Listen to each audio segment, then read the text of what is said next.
Magandang araw sa ating lahat mga boxing fans sa mang panig ng mundo. Ang bakbakan o labanan nating tatalakayin ngayon, ito po ay sa pagitan ni Deontay Johnson ng Amerika kontra Tarek Saina ng United Kingdom. Fight schedule ng mga ito, Hunyo 8, 2024, nagaganapin po sa Madison Square Garden Theater, New York, bansang Amerika. So, masasaksihan ito dito sa ating bansa sa Pilipinas, Hunyo 9. Kung di po ako nagkakamali, araw po yan ng linggo.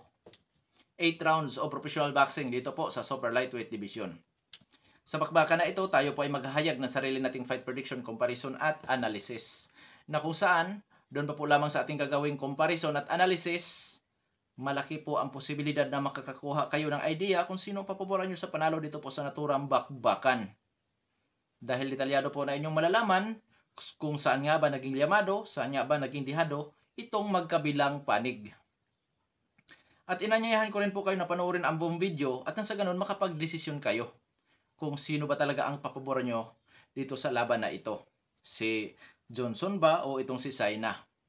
Na kung saan po mga lods, maaaring ang inyong pananaw sa bakbakan na ito o prediksyon ay taliwas naman sa aking pananaw o prediksyon sa laban or magiging pabor.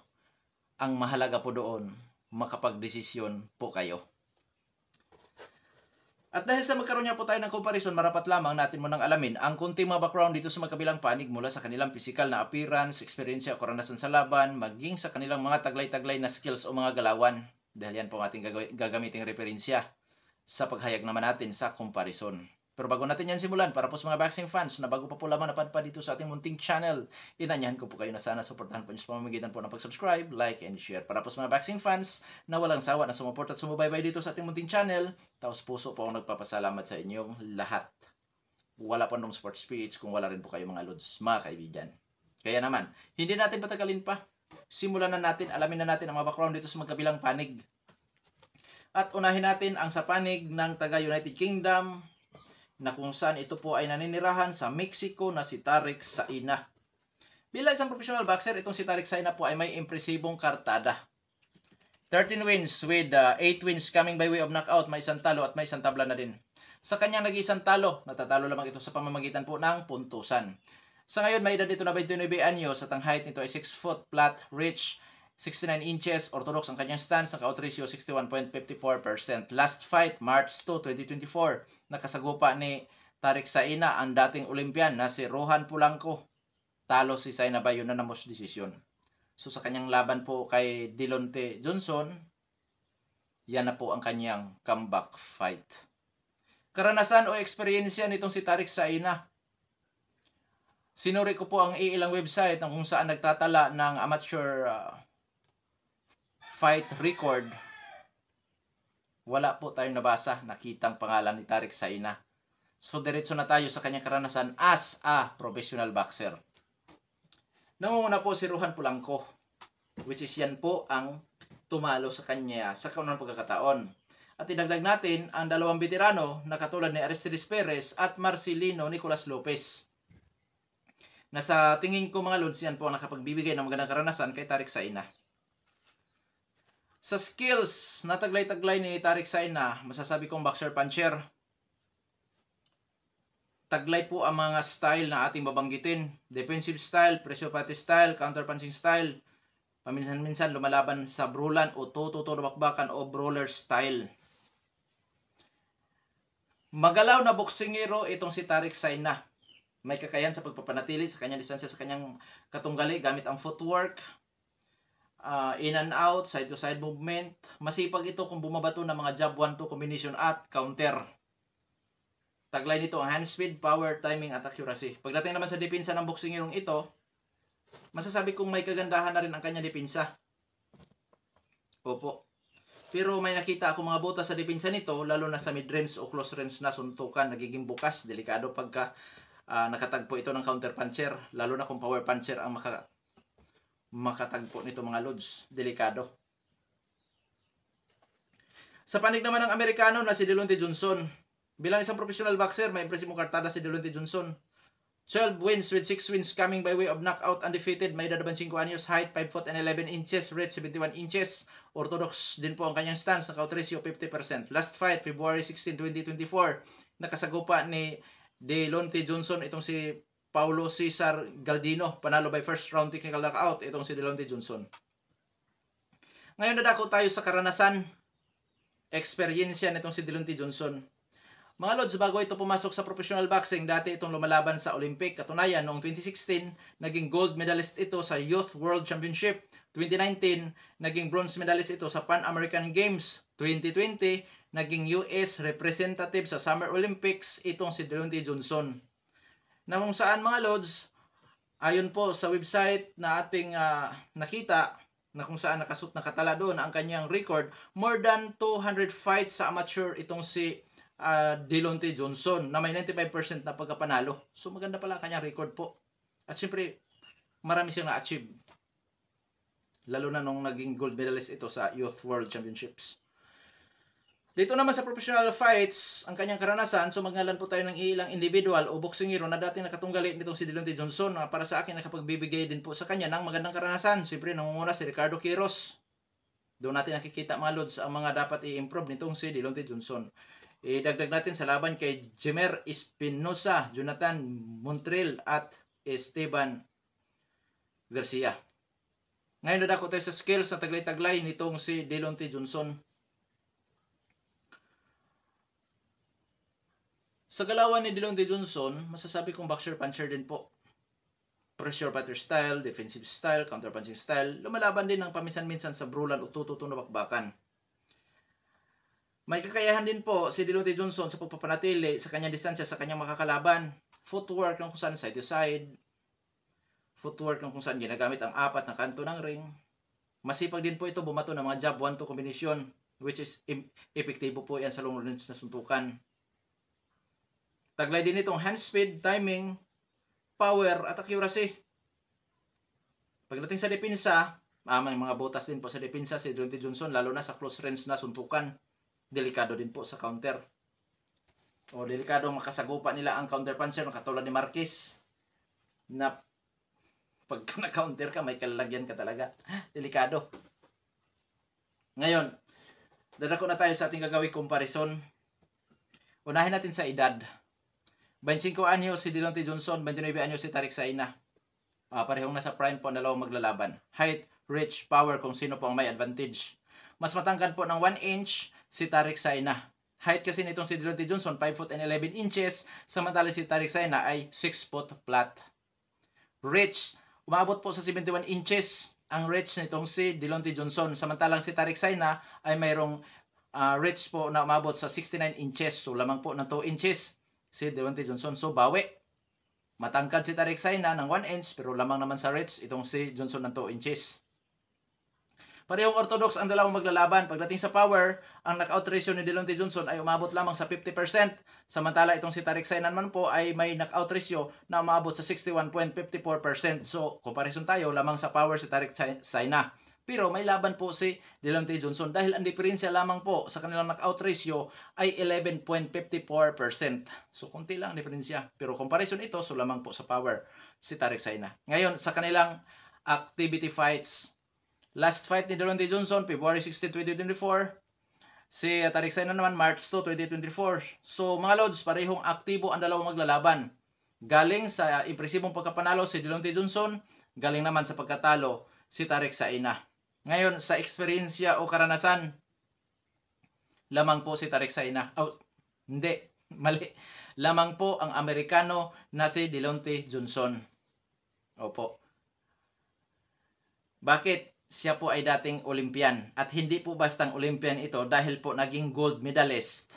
At siyempre mga lods, marami din po siyang naitala na mga panalo as a amateur boxer.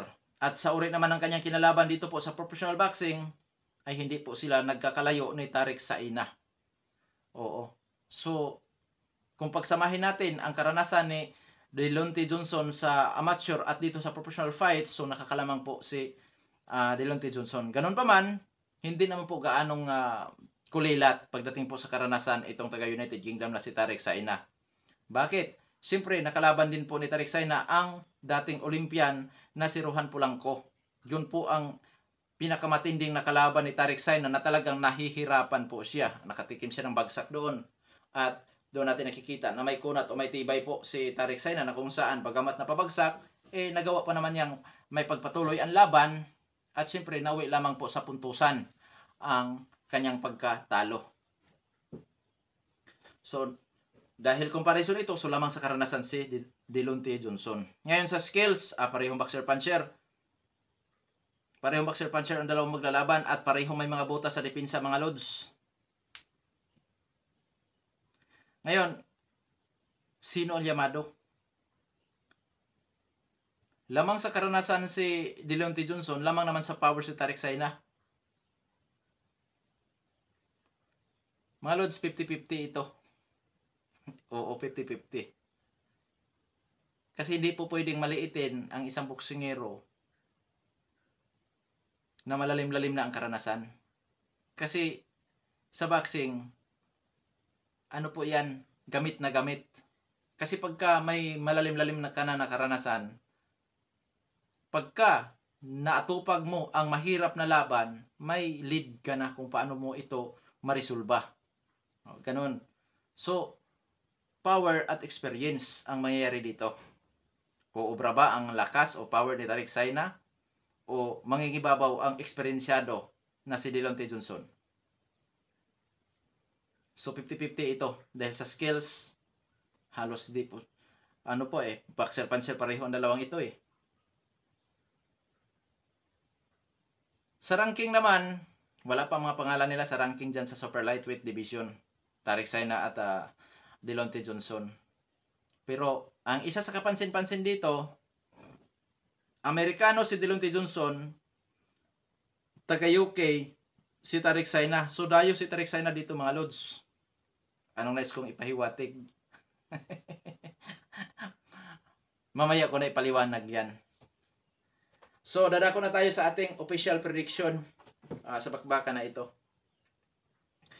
Deontay Johnson by split or unanimous decision. Yan po ang aking prediction sa laban.